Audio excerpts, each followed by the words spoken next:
Why was Gimli allowed to travel to the Undying Lands? That's just for the elves, surely, and the ring-bearers as a special dispensation. But why was Gimli, a dwarf, allowed there? Hi everyone, this is Robert. Welcome to Deep Geek. On this channel we cover the Lord of the Rings in nerdy detail, as well as A Song of Ice and Fire, The Witcher and more. Welcome. In a previous video, we looked at how Valinor and the Undying Lands were for the elves and other immortals, and others, specifically the Númenóreans, but also other mortals like other humans, dwarves, hobbits and so on, were banned. It wasn't about withholding good things from them, it wasn't for them. They were made for Middle-earth. Living in the Undying Lands would burn them out like moths close to too bright a flame, as Tolkien said. We noted then that there were some exceptions, most notably the ring-bearers, Bilbo, Frodo and Sam. That seems fair. Their lives would already be stretched by the ring's power, and the peace they would find there would be an admirable reward for their sacrifices and fortitude.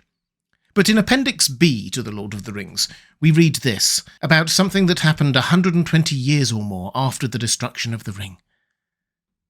Then Legolas built a grey ship in Ithilien, and sailed down Anduin and so over sea, and with him, it is said, went Gimli the dwarf. And when that ship passed, an end was come in the Middle-earth of the Fellowship of the Ring. So Gimli also went to the Undying Lands. We get a bit more detail in Appendix A. We have heard tell that Legolas took Gimli, Glóin's son, with him because of their great friendship, greater than any that has been between elf and dwarf. If this is true, then it is strange indeed that a dwarf should be willing to leave Middle-earth for any love, or that the Eldar should receive him, or that the Lords of the West should permit it. But it is said that Gimli went also out of desire to see again the beauty of Galadriel, and it may be that she, being mighty among the Eldar, obtained this grace for him. More cannot be said of this matter. So, what's going on? Well, we should probably start by noting that both of these accounts equivocate a little bit on whether it actually happened. Appendix B says that it is said that Gimli went with Legolas, and Appendix A that we have heard tell that Gimli went with him, and that if so, it is strange indeed. Quite. As a reminder, it was Tolkien's writing conceit that he wasn't so much writing an omniscient, perfect account of what happened, but instead picking through ancient documents written by others and translating them for us. So the editorial comment that it is strange indeed that this might happen is not from Tolkien, though he clearly did think it an oddity, but in world from the writers of those appendices, the latest editors of which we know are the Gondorians. There's a whole rabbit hole there if you want it, I did a video on it, but for our purposes it's probably enough to say that Tolkien deliberately added in a degree of uncertainty here. We should also note that this isn't a one-way thing. The curiosity here isn't just that a dwarf should be allowed to enter, it's also that a dwarf would want to go in the first place.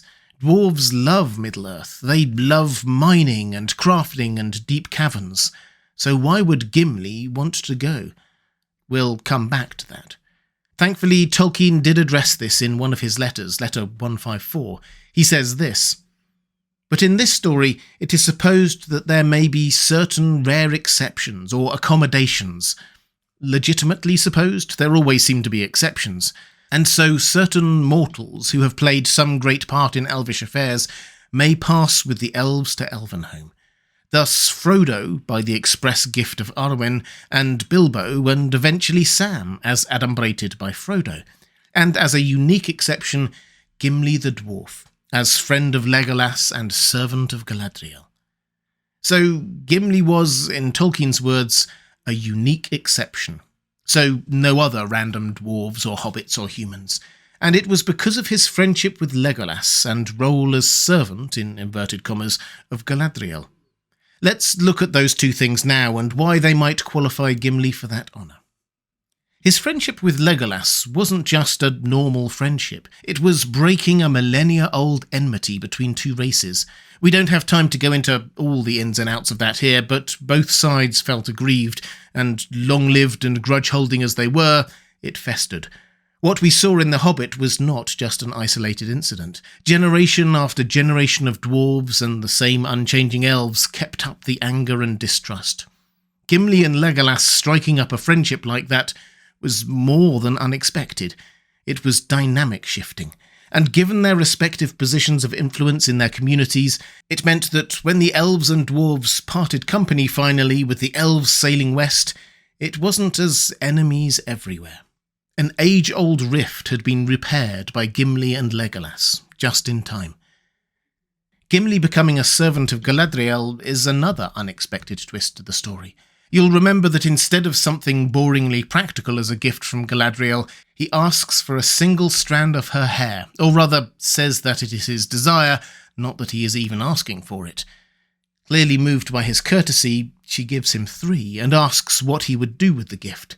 He says, "Treasure it, lady, in memory of your words to me at our first meeting, and if ever I return to the smithies of my home, it shall be set in imperishable crystal, to be an heirloom of my house, and a pledge of goodwill between the mountain and the wood, until the end of days."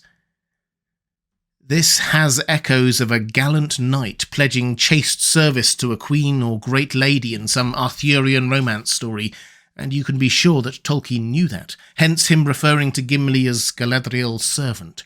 Gimli would defend her name and honour wherever he went. But also, we have again that idea that Gimli is playing his important and proactive, unexpected role in healing the rift between elves and dwarves. He doesn't intend those strands to be just a meaningful gift for him, but for future generations too. He would set them in imperishable crystal, to be an heirloom for his descendants, so that they too would hold firm to a pledge of goodwill between elves and dwarves. He is basically saying that as far as he is concerned, the ancient rift between him and his descendants and the elves is now over. He has ended it. So Gimli's friendship with Legolas and service to Galadriel both play the same role in this context. He, more than any other dwarf, or I would argue elf, in thousands of years, has brought elves and dwarves back together. Certainly worthy of Tolkien's description of playing some great part in elvish affairs. He earned his reward from the elf's perspective. And if you are worrying whether Gimli going there would burn him out like that moth with the too bright flame, it's clear that Legolas only took Gimli there at the very end of his days.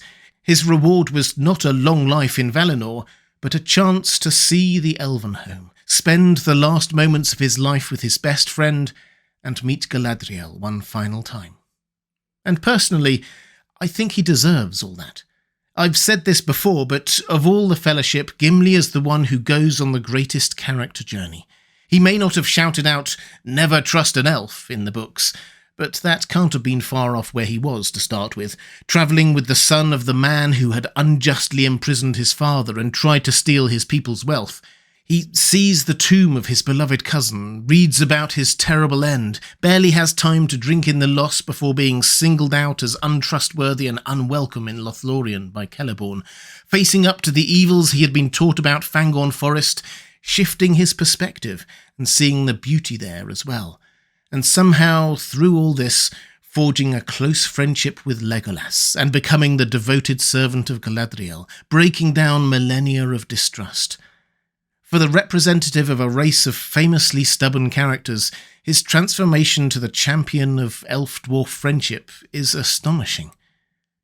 And all this is shown in the fact that Gimli wants to go with Legolas. Dwarves shouldn't want to leave Middle-earth, but Gimli was different. So great was their friendship that he wanted to see the places Legolas loved and pined for, and that included Elvenhome. And remember, Legolas first got the sea longing during The Lord of the Rings. He ached to travel west, but he waited 120 or more years so he could spend that time with Gimli in Middle-earth. And then, as Gimli's end neared, they could travel together for a final time. This was a friendship for the ages. If anyone ever deserved that final blessing, it was Gimli, and I suspect the Valar were pleased to grant the honour for the sakes of Legolas and Galadriel. Gimli, the last but by no means the least of the non-elves to travel to Valinor. If you'd like to see more videos like this, diving deep into the lore of the Lord of the Rings, there's a link appearing now on the left of your screen. Or to support this channel, thank you, there's a link appearing now on the right of your screen. That's all for this time. Thanks for watching. I'll see you again soon.